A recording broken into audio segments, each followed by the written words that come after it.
We leave you this Sunday swimming among blue sharks off the coast of Rhode Island.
Welcome to Beach Haven, a slice of heaven on the New Jersey shore. It's just wonderful, and we can't wait for another great summer here. I've been coming here since I was 18 months old. Love this place, love the beach. It's relaxing. It's just a beautiful beach. The perfect place to take a dip and put your mind at ease. Unless, of course, you have a certain movie theme playing in your head. It was 41 years ago that Jaws left America trembling in fear. You know the story. Shark! The shark! A rogue shark terrorizing a tourist town. You're gonna need a bigger boat. While the book and blockbuster film are fiction, 100 years ago in New Jersey, there was the real thing, with eerie similarities to Jaws. It happened before. The Jersey Beach. 1916, there were five people chewed up in the surf. In 1 week. Tell them about the swimmers. A series of deadly shark attacks, and it began right here in Beach Haven. America thought they were having one last golden, gentle, innocent summer, but that wasn't to be.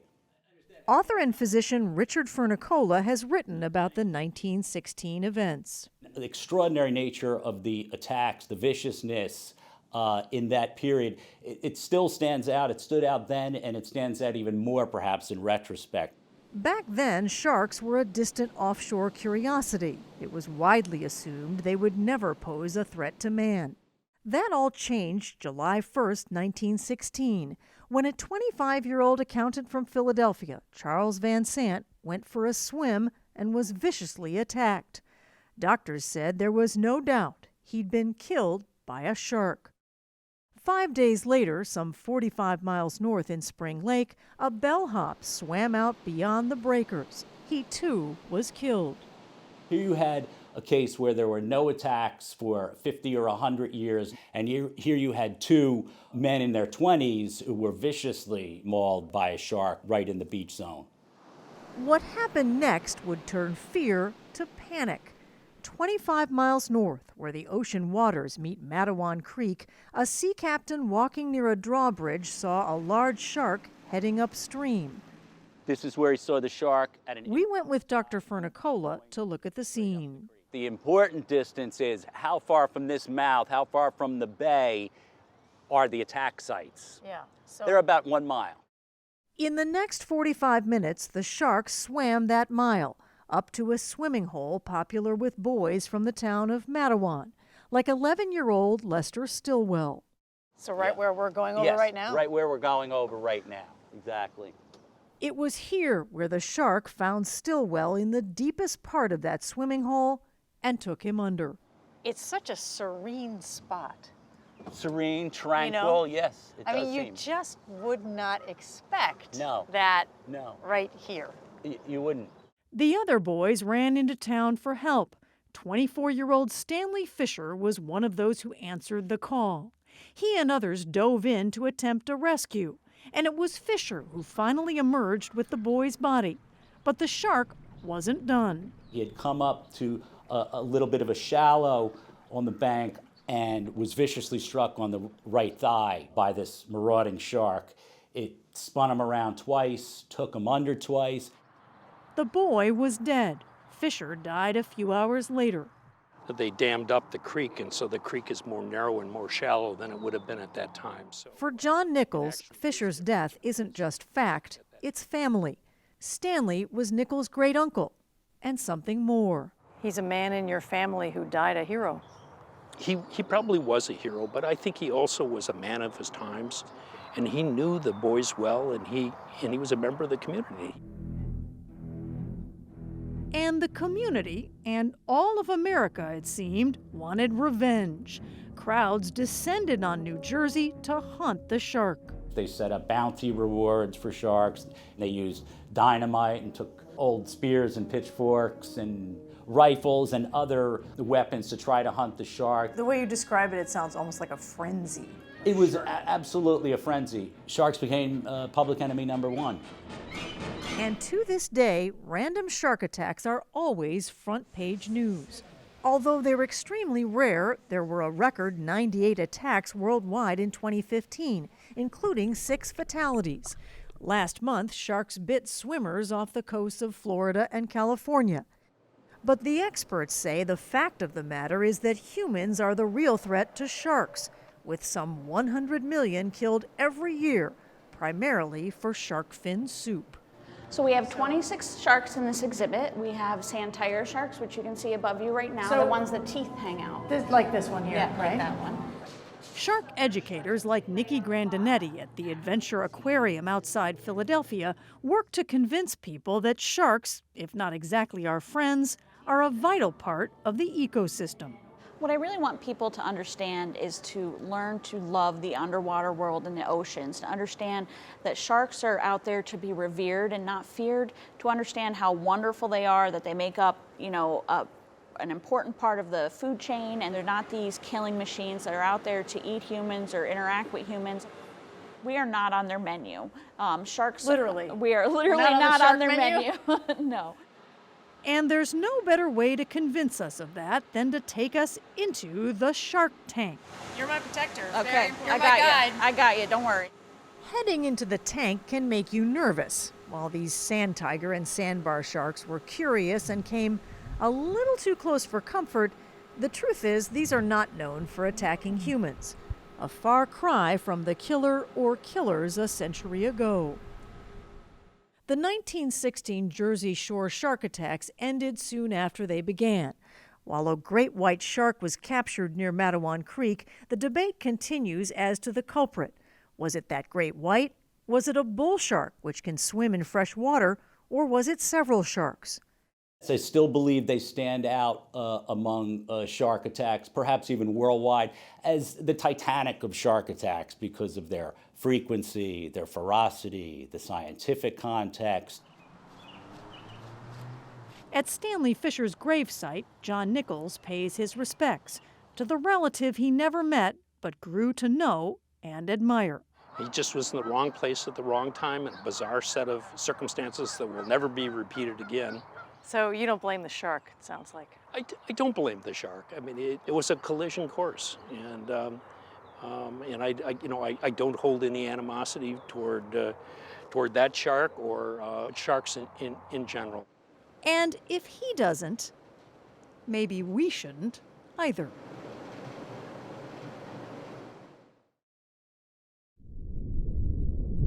We leave you this Sunday morning among whale sharks in the waters off Isla Mujeres, a Mexican island in the Caribbean.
we leave you this Sunday morning off the Bahamas.